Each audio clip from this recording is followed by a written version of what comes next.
Abramos nossas Bíblias na Epístola aos Gálatas. Nós estamos fazendo um panorama da carta. Vamos demorar um pouquinho para a gente entrar na exposição, porque nós temos que entender o cenário que foi escrita a carta. Para quem foi escrita, por que foi escrito, olhar com as lentes espirituais do século I. Se você me perguntasse qual a importância de Gálatas hoje para a vida da igreja completa, porque o tema da carta é libertos em Cristo. Esse é o tema que praticamente todo autor pega, ou livres em Cristo, ou libertos em Cristo. Se você pegar os comentários, alguns vai ter ou a liberdade cristã. Então, e essa carta, o poder dessa carta, para os irmãos entenderem que essa carta foi a primeira carta escrita aos cristãos, fora dos muros de Roma, fora dos muros de Jerusalém, tá? Fora dos muros de Jerusalém, provavelmente na primeira viagem missionária de Paulo. Então, os primeiros cristãos ouviram a palavra de Deus através do testemunho do apóstolo Paulo e a primeira escrita.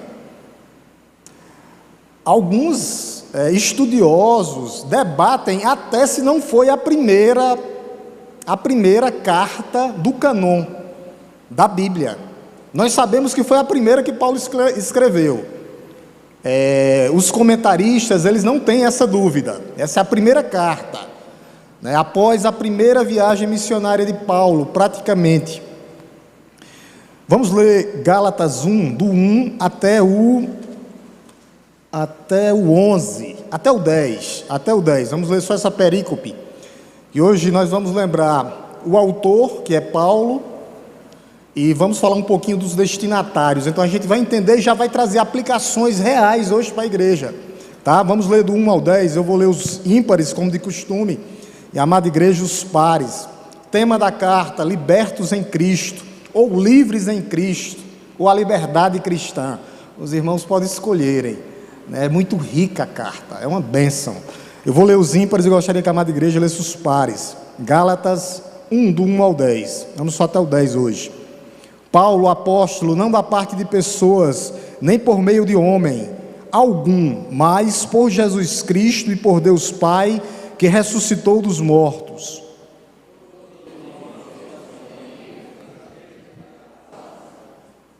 Que a graça e a paz estejam com vocês, da parte de Deus, nosso Pai, e do nosso Senhor Jesus Cristo.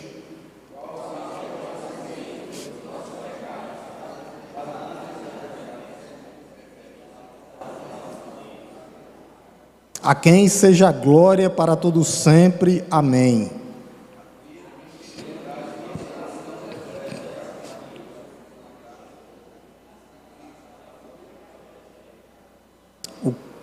O qual, na verdade, não é outro, porém, há alguns que estão perturbando vocês e querem perverter o Evangelho de Cristo.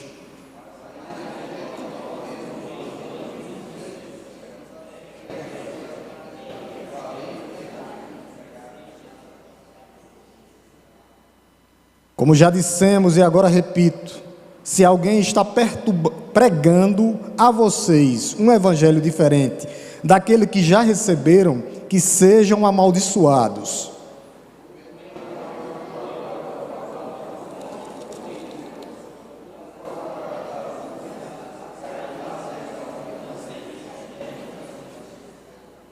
Meus amados, eu peço que você curve sua cabeça novamente, baixe sua fronte, para que nós possamos orar só por iluminação e compreensão da parte de Deus.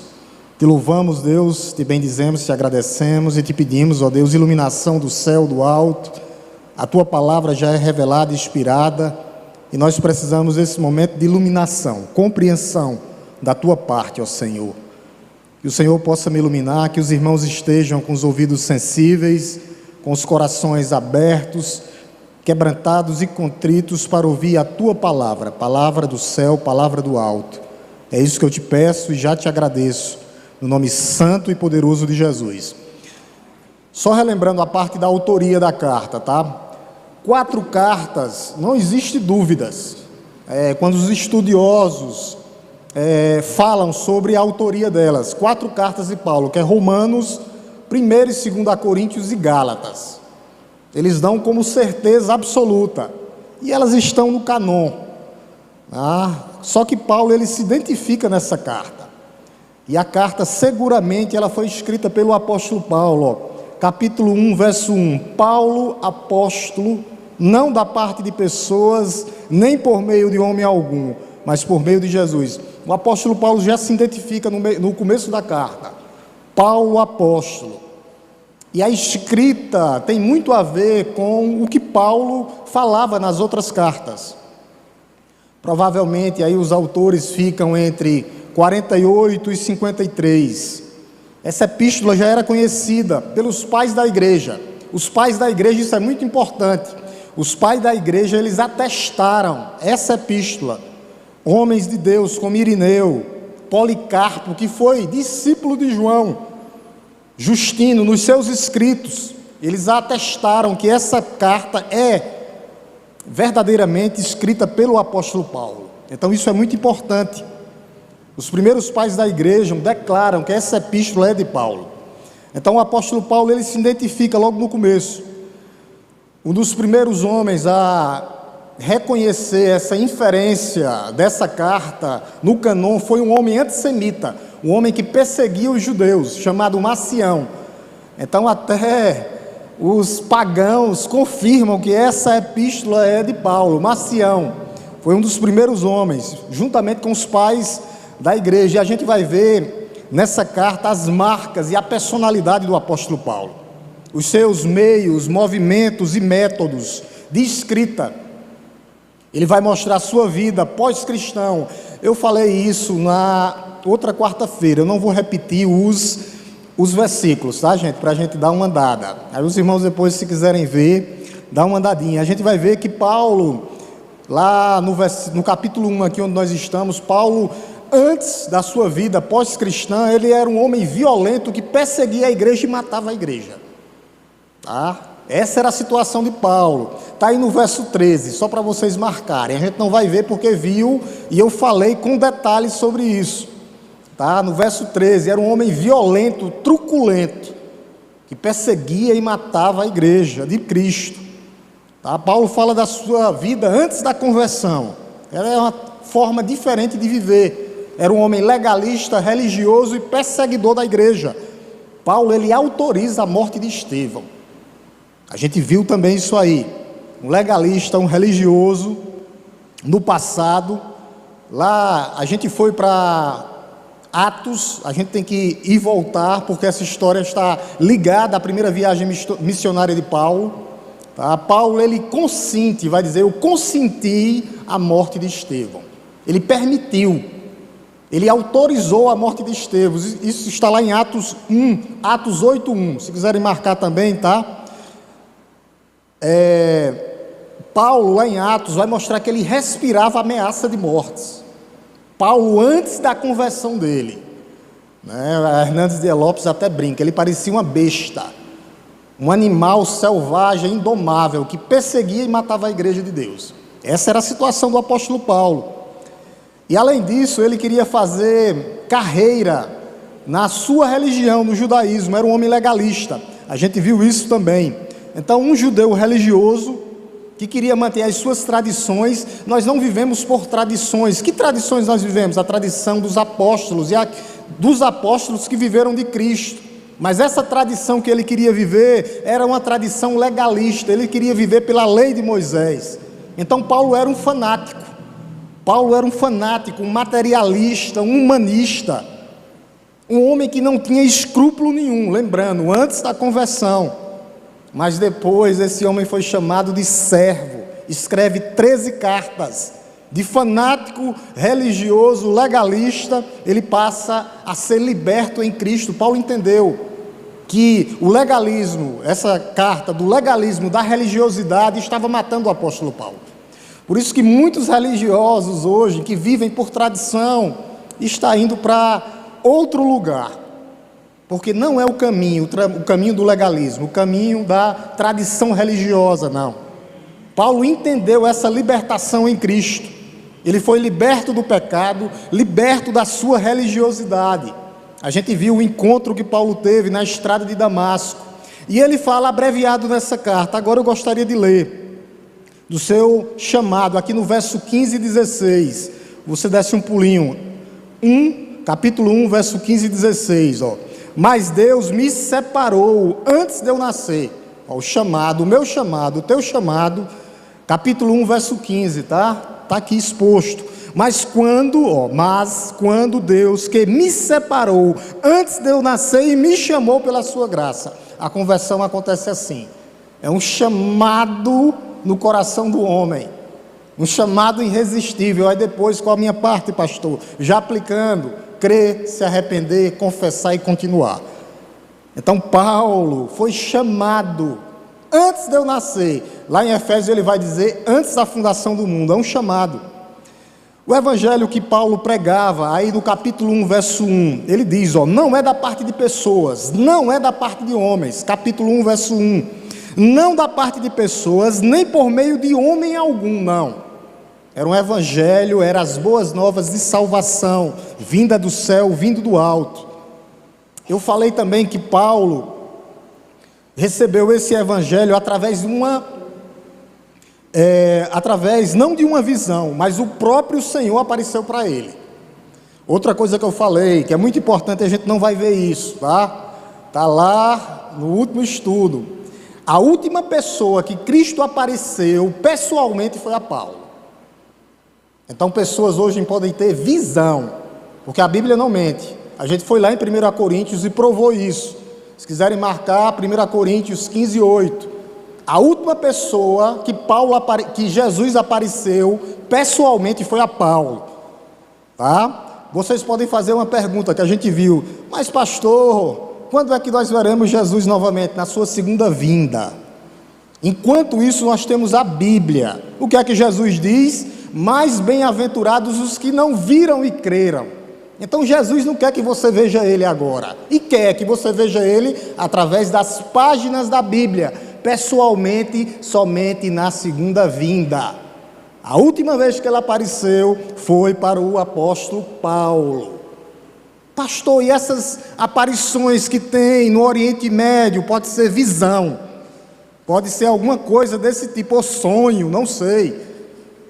Mas pessoalmente, então a Bíblia estava em contraste. Ele apareceu para o apóstolo Paulo, pessoalmente. Por isso que para ser apóstolo precisava andar e caminhar com Jesus. Por isso não existe mais apóstolo hoje, como os 12 mais Paulo. Porque Paulo viu Jesus pessoalmente. Vocês entenderam? Pessoalmente. Não aparece mais hoje. Não. Por quê, pastor? A Bíblia, revelada e inspirada. Senão nós íamos vivermos por experiência. Íamos tirar a Bíblia. Não, eu vi. E é justamente isso que essa carta quer quebrar, a questão do legalismo, a questão da religiosidade. Muitas pessoas querem infiltrar dentro da igreja o tocar, o sentir. Não, o apóstolo vai dizer que o nosso culto é racional. No capítulo 2 a gente viu que ele disse que pregou esse evangelho em obediência. Não vamos ler. A pregação que ele pregava lá no capítulo 3, Cristo crucificado, não mudou hoje. A cruz, está lá, capítulo 3, verso 1, Cristo crucificado, lembrando, mas ressurreto dos mortos, tá? Então essa experiência do apóstolo Paulo, que passa de quê, pastor? De apóstolo, a gente vai ver, apóstolo, né? Você vê, apóstolo, e depois ele passa por uma experiência de servo. Paulo vai dizer escravo. É melhor ser escravo de Cristo. Escravo aqui, é que toda a vida que a gente vê a palavra é que eu dependo de Cristo. Toda a minha dependência é dele. Ou você é escravo do pecado, ou você é escravo de Cristo. Ou você é escravo do diabo, ou você é escravo de Cristo. É essa dependência que o cristão tem. E ele entendeu o que Jesus disse. Eu falei sobre isso lá. Se, pois, o Filho vos libertar, verdadeiramente sereis livres. Livres somente em Cristo. É essa maldição que Cristo quebra. A maldição do legalismo. Nós não precisamos ver, meus irmãos. O que é que nós precisamos crer? Nós precisamos da verdade. Cristo disse: conhecereis a verdade e a verdade vos libertará. Então Paulo sai de apóstolo a servo, pequeno, da exaltação para a humilhação. Ele disse: eu sou servo, servo de Cristo.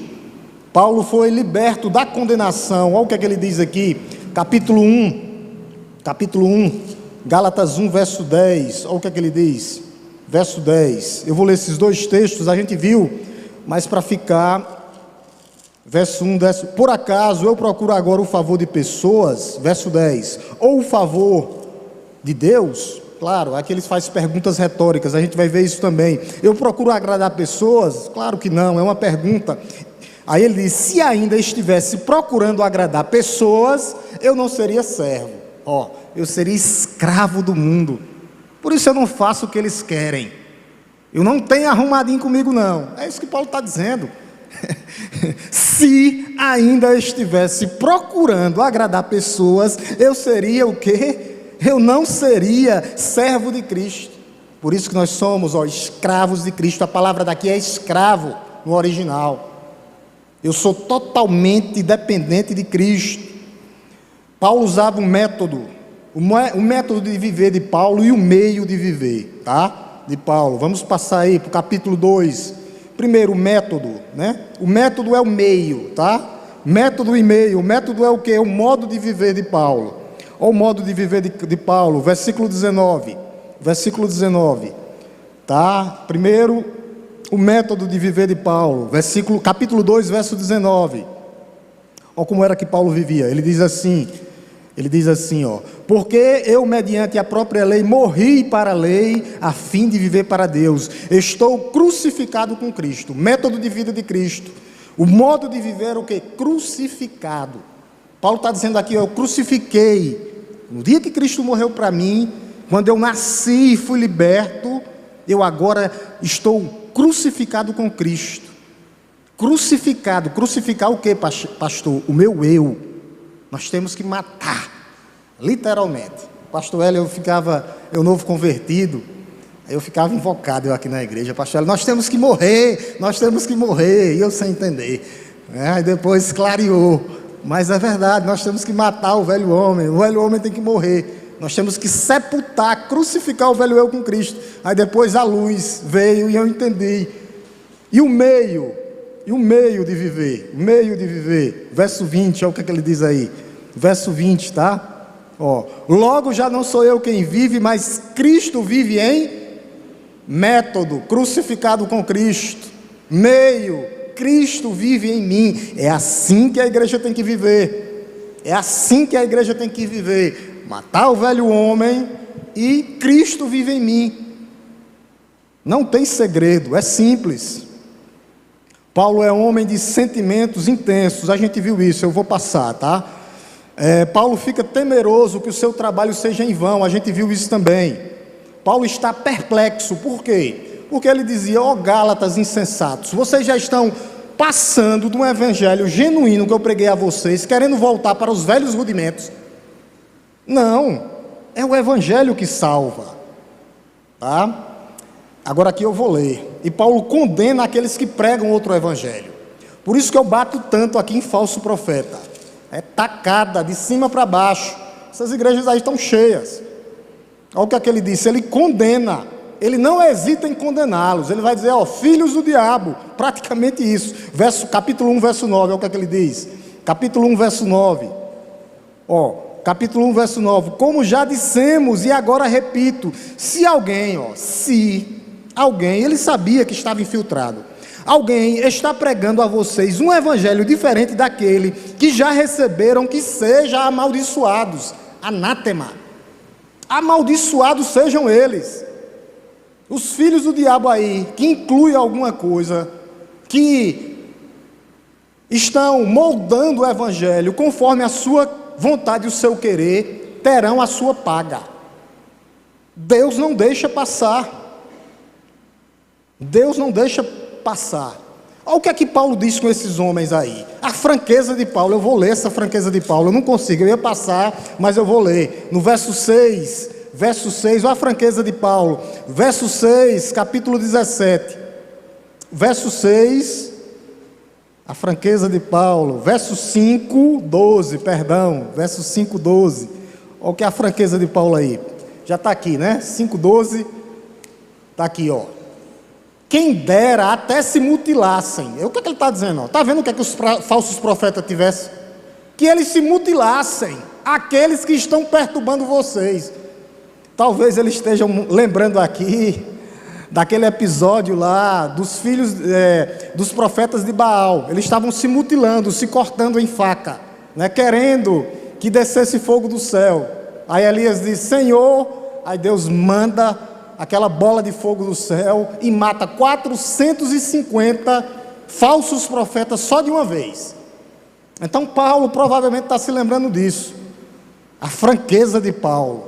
Ele não tinha misericórdia de falso profeta, porque ele sabia o estrago que um falso profeta, uma falsa doutrina pode fazer dentro de uma igreja bíblica, meus irmãos. Uma igreja que prega a palavra de Deus. Aí vem uma pessoa, varre e desfaz tudo que foi feito. Com emocionalismo, com shows, com o ter, com o pegar, com o sentir, com o chorar. Chorar é fácil, eu quero ver obedecer. É obedecer. E a gente terminou aqui, justamente. O apóstolo Paulo, aí daqui para frente já é tudo novo, tá? O apóstolo Paulo, é interessante que ele estava subordinado a outra igreja. A gente não está solto, isso serve já de aplicação para a liderança. Mas o apóstolo Paulo estava subordinado a quem? Aos apóstolos. Tiago, quem assumiu a igreja, tá, de Jerusalém foi Tiago, irmão do Senhor. Porque o outro Tiago, um das colunas também da igreja, foi morto por Herodes. Mas vamos ver aqui que o apóstolo Paulo serve de aplicação para hoje. Nós temos que ter o quê? Ser direcionados, nós temos que prestar conta. O apóstolo Paulo prestava conta. Olha o que é que ele diz aqui, ó, capítulo 2, verso 9, capítulo 2, verso 9, capítulo 2, verso 9, ó. E quando reconheceram a graça que me foi dada, Tiago, Cefas, que é Pedro, e João, que eram reputados colunas, estenderam a mim e a Barnabé a mão direita da comunhão, a fim de que nós fôssemos para os gentios e que eles fossem para os da circuncisão. Então Paulo foi a Jerusalém prestar conta a Tiago, a João e a Pedro, que eram os colunas da igreja. Vocês entenderam? A aplicação é essa: nós não estamos avulsos na igreja, há uma hierarquia, nós temos que prestar conta do que nós fazemos. Não é porque você está debaixo da autoridade espiritual do pastor, tá? Que nem as igrejas não, eu só vou viajar se o pastor deixar, não, eu tenho que ligar, não, é prestar conta do serviço do Senhor. Paulo prestava conta, tá? Paulo não deixou de pregar, mesmo com a sua condição física debilitada. Às vezes a gente começa a espirrar e não quer vir para a igreja. Volte bem aí, capítulo 4, vamos passar para o capítulo 4. Paulo continua pregando, mesmo debilitado, verso 13 e 14. Olha a situação que Paulo estava, 13 e 14, ele diz assim, verso 13, ele diz: e vocês sabem que eu lhes preguei o evangelho a primeira vez por causa de uma enfermidade física, estava doente, e por mais que a minha enfermidade na carne lhes tenha sido uma provação, então era coisa séria. Vocês não me trataram com desprezo nem desgosto, pelo contrário, me receberam como anjo de Deus, como o próprio Cristo Jesus. Então, essa igreja abraçou Paulo. A gente já pode trazer para isso, tá? Não é qualquer coisa que vai tirar o crente do campo de batalha. Paulo disse aqui que ele estava altamente debilitado. Então, qual a aplicação para a igreja hoje? É que ninguém vai ficar para trás, meus irmãos. Nós não podemos deixar ninguém para trás. Na hora da doença, na hora da necessidade, na hora da angústia, na hora de uma perca, como aconteceu e está acontecendo, todo dia vai acontecer. Então, ninguém fica para trás, meus irmãos. Ninguém é abandonado aqui na igreja. Ninguém é abandonado, principalmente por Cristo. Ninguém é abandonado. Ninguém é abandonado. Então Paulo, os destinatários dessa igreja, dessa carta, a princípio, né, se aplica para nós, mas ela foi destinada aos Gálatas. Olha o que é que diz aí no capítulo 1. Capítulo 1, verso 2. Verso 2, ó. E todos os irmãos que estão comigo, a igreja da Galácia. Então Paulo não escreveu para uma igreja específica essa carta, não. Nós já estamos entrando na segunda parte, os destinatários. Então Paulo escreveu para uma região, para um grupo de igrejas. Essa carta tinha que ser lida para essa região da Galácia. Há uma dúvida, tá? Se era Galácia do Sul ou Galácia do Norte. Então não era apenas uma igreja ou um indivíduo, como Paulo escreve, né, para Filemon, ou então ele escreve para Timóteo. Aquela carta era para Timóteo, e depois Timóteo abre para a igreja. A carta de Filemon era uma carta pessoal. Aqui não, era uma carta para uma região toda. A região da Galácia. A gente vê isso aonde? Ó? Lá em Atos, vamos lá em Atos. Agora sim, Diego, coloca aí Atos 16:6, a região da Frígia, Frígio da Galácia. É aqui a primeira vez que vai falar, ó, o que é que ele diz? Ó. E percorreram a região da Frígio Gálata. Então, era para uma região que essa carta foi escrita, tendo sido impedidos pelo Espírito Santo de pregar a palavra na província da Ásia. Então eles foram destinados a essa região da Galácia, né, que estava ligada à Frígia, ou ao Frígio da Galácia, tá? Isso é confirmado. Como eu falei, tinha uma dúvida se era do norte ou do sul. A região do norte estava algumas cidades que eram conhecidas, Pessínio, Ancira e arredores, mas provavelmente essa carta foi escrita para os Gálatas do sul, que era onde ficava o que? Antioquia, tá? Antioquia da Psídia, Icônio, Listra e Derbe. Essas três cidades foram as três cidades onde o apóstolo Paulo primeiro pregou o evangelho na sua primeira viagem missionária. Então é de grande importância, porque essas igrejas, essas cidades eram importantes para Paulo. A gente vai ver que Paulo fala delas. Bote bem aqui, Diego, Atos 14:1. Atos 14:1. Vamos ver as três cidades. Paulo passou por essas três cidades. Atos 14:1. Atos 14:1, ó. Em Icônio, primeira cidade, a primeira viagem missionária de Paulo. Paulo e Barnabé entraram juntos na sinagoga judaica e falaram de tal modo que veio a crer grande multidão, tanto de judeus como de gregos. Então nós vemos aí a primeira cidade. Essa cidade estava onde, pastor? Na Galácia do Norte. Segunda cidade, Listra. Coloca bem aí o capítulo 14, verso 8. Aí Paulo chega agora, ó, em Listra, a cidade, ó. Em Listra costumava estar sentado certo homem aleijado, paralítico desde o seu nascimento, e que nunca tinha conseguido andar. Então ele passa de Icônio a Listra, e depois em seguida a outra cidade conhecida que era da Galácia do Norte é Derbe. Coloca bem aí, verso 20, 14 e 20. Isso tudo na primeira viagem missionária de Paulo, tá? Onde ele vinha passando, olha o que é que ele diz, 20, ó. Mas quando os discípulos o rodearam, ele lhes levantou e entrou na cidade. No dia seguinte, foi com Barnabé para Derbe, ó, as três cidades, ó, Icônio, Listra e Derbe, que ficava onde, pastor? Na Galácia do Norte. Por que isso é importante? Muito importante para a igreja hoje. Porque aqui eram os primeiros cristãos, tá? Fora dos muros de Jerusalém. Os gentios, ó, fala aí dos gregos.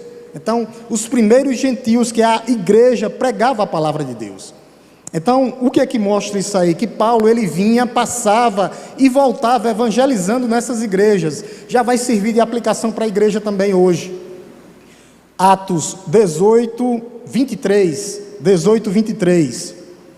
Paulo confirmava, essa é a aplicação para a igreja, o exemplo. Havendo passado ali algum tempo, saiu atravessando sucessivamente a região da Galácia e Frígia, fortalecendo todos os seus discípulos. Então Paulo voltava e fortalecia a comunidade de fé. O que é que serve para a igreja hoje? O trabalho evangelístico, o trabalho missionário. É um trabalho o quê? Contínuo. Eu não posso ir fazer um evangelho lá no Alto da Boa Vista e depois não voltar mais. Quebra o que a igreja faz, o que Paulo fazia. O que era que Paulo fazia? Ia e voltava. Ia e voltava. Esse é o modelo. Nós temos que ter obreiros fixos. Nós temos que fixar o quê? Raízes nos locais, com líderes constantes e obreiros constantes. Aí sim, o trabalho vai ter o quê? Continuidade, vai o quê? Crescer, porque o modelo é esse, o modelo é bíblico. Então Paulo, que formava uma igreja, evangelizava e voltava. Formava uma igreja, evangelizava, voltava por toda a região e deixava o quê? Alguém fixo. Alguém fixo, esse é o modelo. Como é que o trabalho vai avançar? É uma pergunta, como é que o trabalho missionário vai avançar da igreja?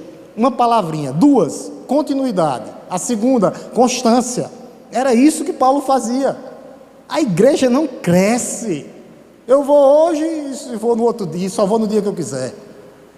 O culto é hoje, não é todo domingo. Não funciona assim. Tá? E o que é que vai acontecer? Nenhum trabalho é fácil.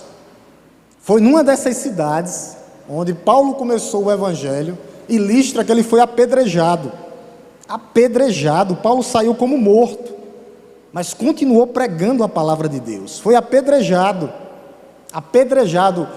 Os irmãos pegaram Paulo pela mão, pensavam que Paulo estava morto, para mostrar e trazer como aplicação para a igreja que não existe nada de graça, só a salvação.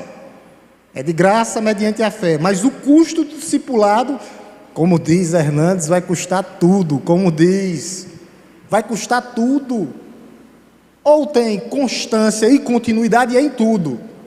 Departamento infantil, constância, continuidade, está lá em cima. Amigos de missões, nunca parou. Então, constância e continuidade. Não há nada fácil. Fácil entregue não. Vai ter lutas. Olha o que aconteceu com Paulo. Atos 14, 19 ao 22. Atos 14, do 19 ao 22. Olha o que aconteceu com Paulo em Listra. Para mostrar que não existe nada de graça. Atos 14, 19 ao 22. Senão nós vamos para a Bíblia. Achou aqui, ó. Entretanto, chegaram judeus de Antioquia e Icônio, eles vinham, Paulo passava evangelizando, eles vinham pela cidade e passava e desfazia tudo que Paulo fazia. Instigando as multidões, apedrejaram Paulo. Olha o que foi que aconteceu com Paulo. Apedrejaram Paulo e arrastaram para fora da cidade. Foi tanto apedrejamento que Paulo estava como morto, dando-o como morto, verso 20, mas quando os discípulos o rodearam, ele se levantou. Praticamente Deus ressuscitou Paulo ali, e entrou na cidade no dia seguinte, e foi com Barnabé para Derbe, verso 21, e tendo, continuou, não parou. O que foi que ele fez? E tendo anunciado o evangelho naquela cidade, e feito o quê? Discípulos. Qual o papel da igreja? Fazer discípulos. Paulo e Barnabé voltaram para Listra, Icônio e Antioquia, as cidades que eu falei, que eram a base, aonde o cristianismo nasceu. Verso 22, para a gente encerrar. O que é que diz? Fortalecendo. Vocês estão entendendo, igreja? É passar, voltar, porque às vezes o obreiro está decaído. Mas Deus está contigo, mas a gente tem que ir lá, dar uma palavra de ânimo, fortalecendo o ânimo dos discípulos. O homem apedrejado, caído, dado como morto, foi levantado, foi evangelizar e fortaleceu o ânimo dos discípulos, exortando o quê? A exortação é essa. É isso que a igreja tem que fazer.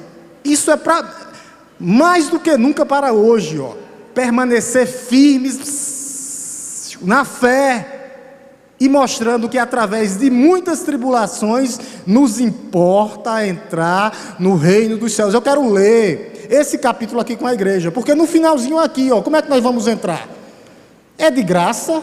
Não, meu irmão, está passando por tribulação, é uma prova que tu vai para o reino dos céus. Aqui, ó, muitas, não é poucas não. A salvação é de graça, mediante a fé, mas vai custar tudo, no discipulado. Vamos ler aqui, igreja, todos juntos. Fortalecendo o ânimo dos discípulos, exortando-os a permanecerem firmes na fé, e mostrando que através de muitas tribulações nos importa entrar no reino de... Entenderam? É isso. Lição para a igreja: não existe trabalho fácil, mas em Cristo nós temos todas as garantias. Todas as garantias. Está com medo, obreiro? Continue firme. Deus é contigo. Deus é contigo. Ele não abandona o obreiro. Ele não abandona o líder. Ele não abandona o líder. Ele não abandona o membro. Continue. Exercite os seus dons para a edificação do reino de Deus aqui na terra. Aí, ó, é isso que nós temos que fazer. Só o pastor não. A igreja toda. Não venha botar tudo nas minhas costas não, que eu não aguento não. Aguento não, meu amado. Aguento não. É fortalecendo a igreja toda. Então, Paulo fazia isso. Não existe trabalho fácil, mas em Cristo nós temos todas as garantias, porque Ele nos direciona. Mas nós temos que fazer a nossa parte aqui, tá? Temos que fazer. O apóstolo Paulo, ele vai mostrar isso, que ele era molestado. É interessante, né? Voltemos para Gálatas 6,17. 6,17.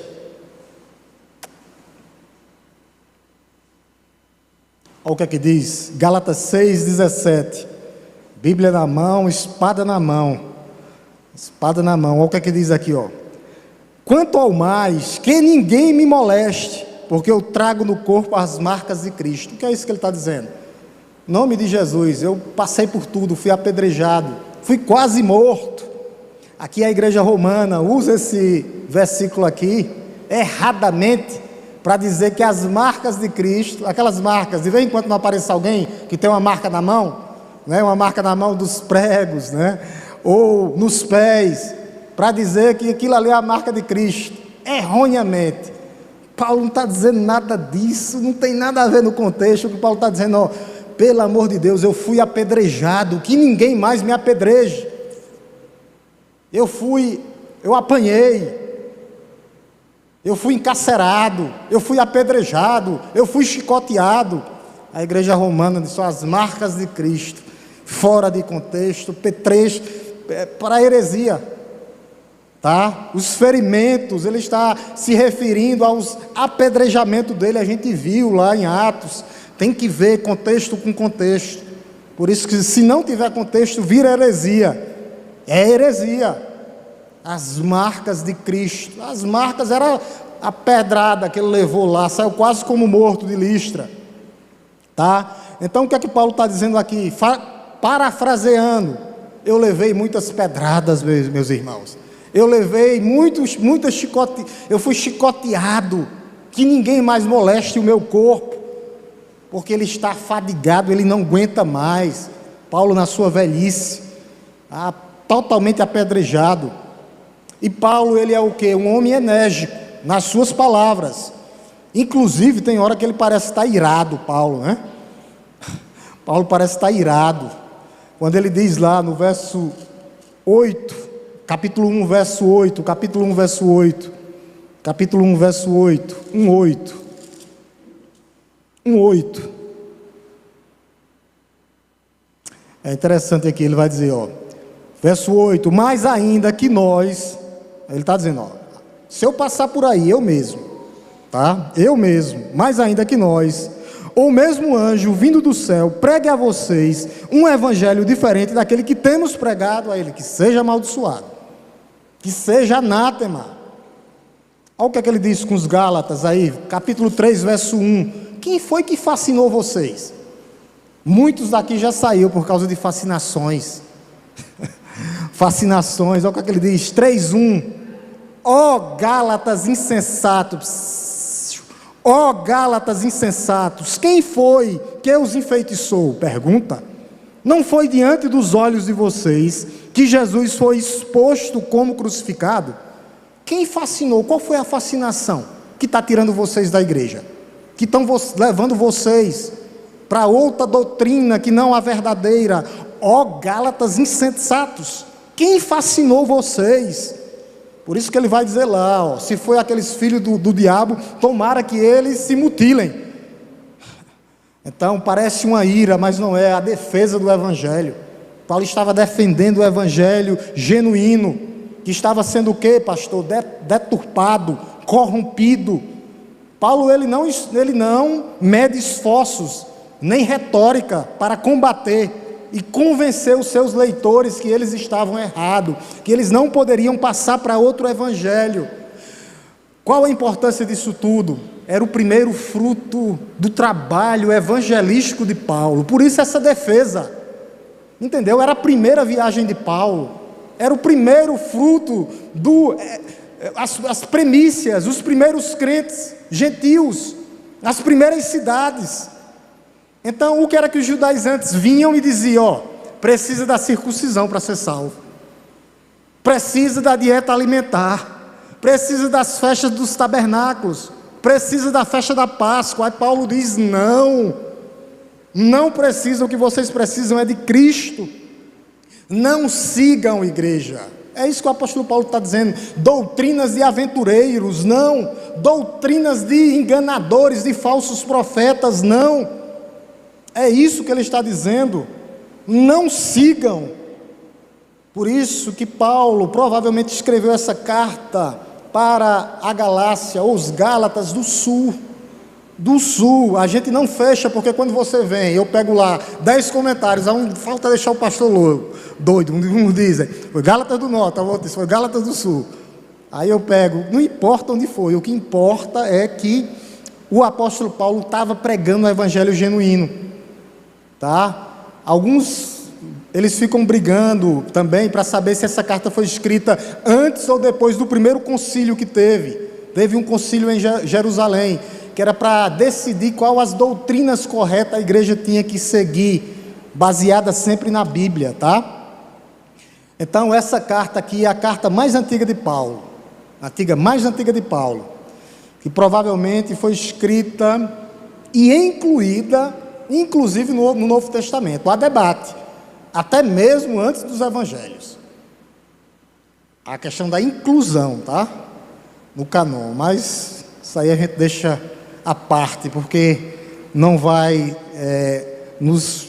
não tem muito o que agregar, tá? Se foi antes ou depois. Então, agora a gente vai para o contexto histórico, pelo menos começar um pouquinho aqui para a gente ver, tá? Algumas coisas. O que é que Paulo está escrevendo e combatendo aqui? Justamente a religiosidade e justamente a questão do legalismo. Tá? Grande parte dos Gálatas que estavam dentro da igreja estavam querendo voltar, muito parecido com Hebreus ali no começo, e Paulo faz uma defesa do evangelho aqui, tá? Por isso nós temos que entender qual decisão foi tomada no concílio, e esse concílio está lá em Atos 15, vamos para Atos 15, deixa eu ver aqui, Atos 15, a partir de onde? Atos 15, primeiro concílio onde foi tomada algumas decisões, mas é interessante que Atos 15,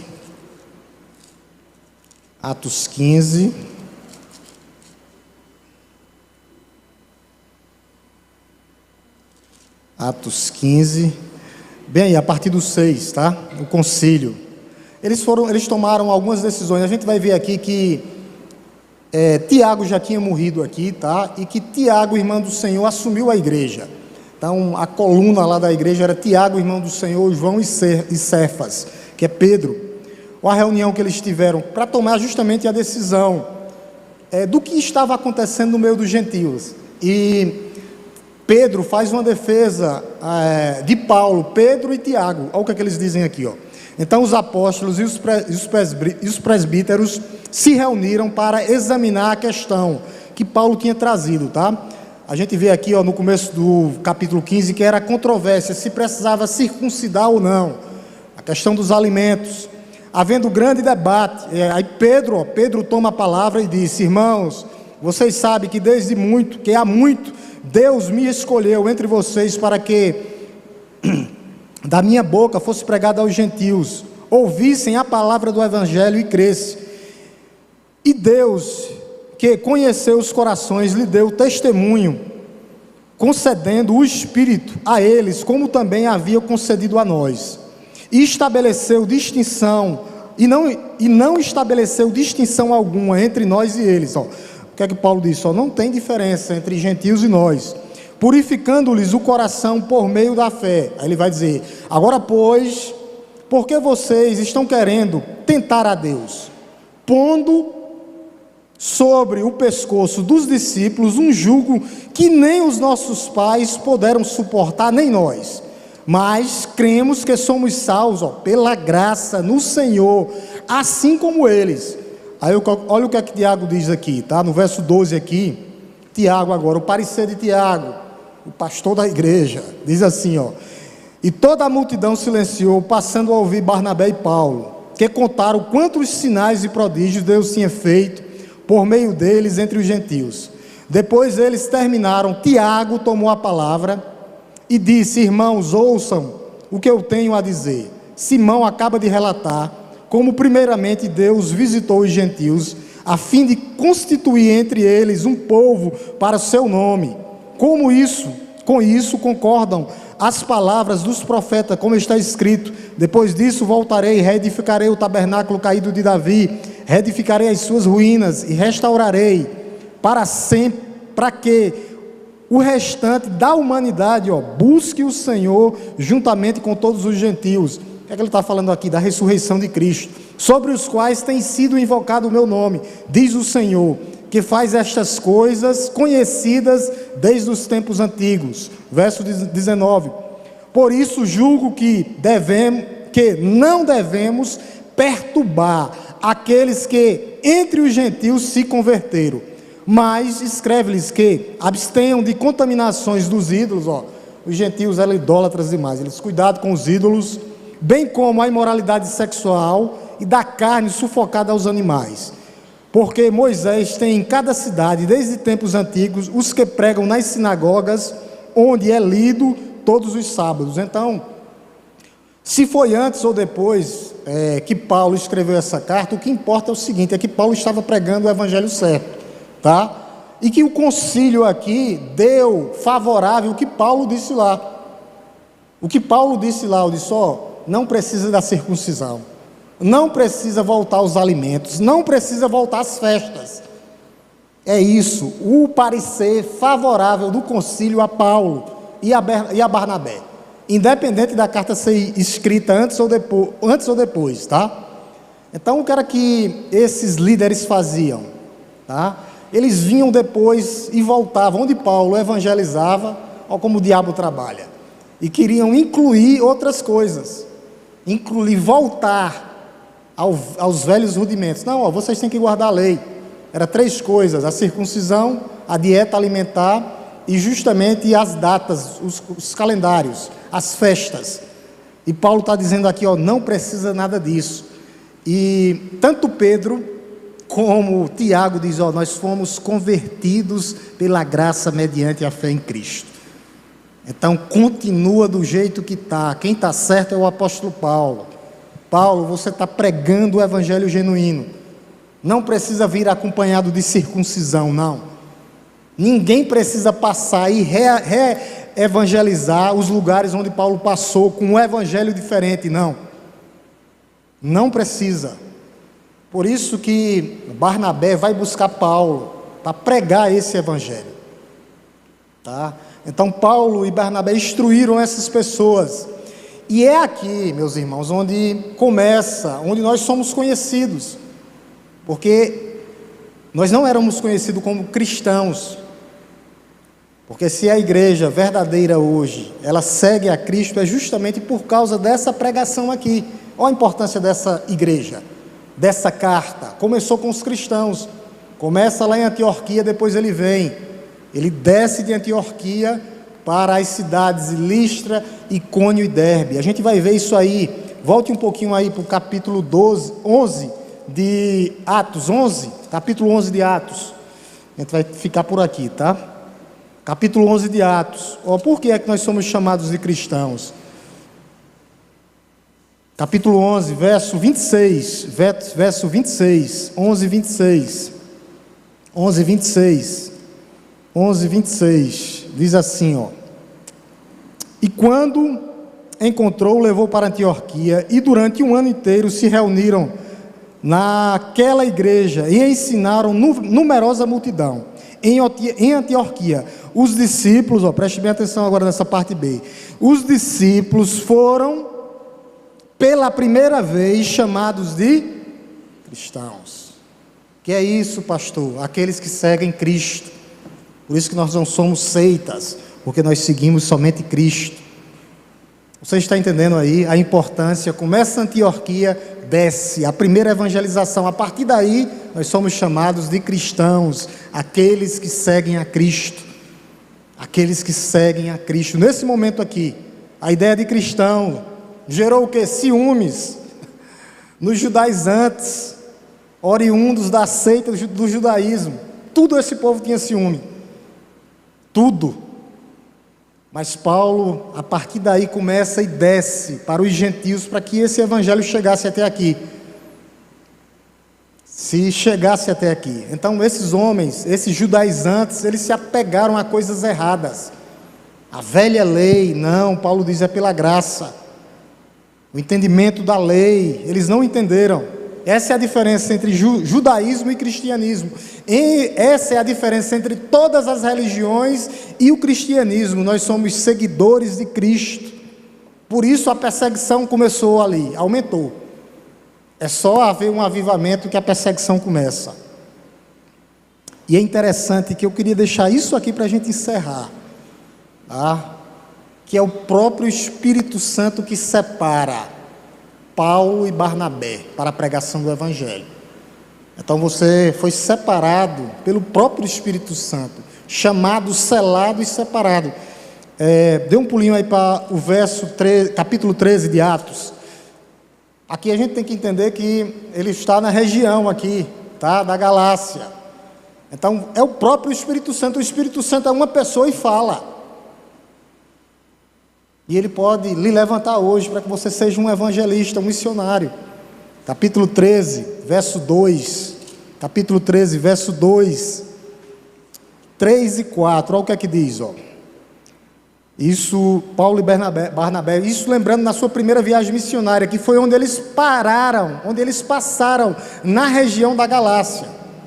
Tá? Verso 2, enquanto eles estavam adorando o Senhor, jejuando, o Espírito Santo diz, o Espírito fala, o Espírito Santo é uma pessoa, ele habita em você, você é casa, templo e morada do Espírito Santo de Deus. Separa-me, é um mandamento, é uma ordem do Espírito Santo, separa-me, ele disse agora, nesse exato momento, Barnabé e Saulo, ainda era Saulo, para a obra que eu tenho chamado. É o próprio Espírito Santo que chama. E o que foi que esses homens fizeram? Então, jejuando, oraram, jejum e oração, e orando, impondo-lhes as mãos, sobre eles os despediram. Mas quem levanta? O próprio Espírito Santo de Deus. Foi o Espírito Santo de Deus que falou com você. Não é por acaso que você está aqui. Não é por acaso que você está nessa função. Não é por acaso que Deus te levantou. Não é por acaso que Deus te levantou. Não é por acaso que nós estamos hoje aqui. É o Espírito Santo de Deus falando-me. Separa-me a primeira igreja em Araripina para que ela possa pregar o Evangelho da salvação. Aí nós vamos no poder do Espírito Santo de Deus. Nós aqui estamos aqui é só aquecimento da epístola. Nós temos que voltar para a gente saber do contexto dela. Então, a gente para aqui e damos seguimento na próxima quarta-feira, em nome de Jesus. Em nome de Jesus. Giliardi, 1 minuto, dá para fazer uma pergunta. Eu estiquei mais um pouquinho, gente, porque eu tinha que deixar esse último ponto aqui.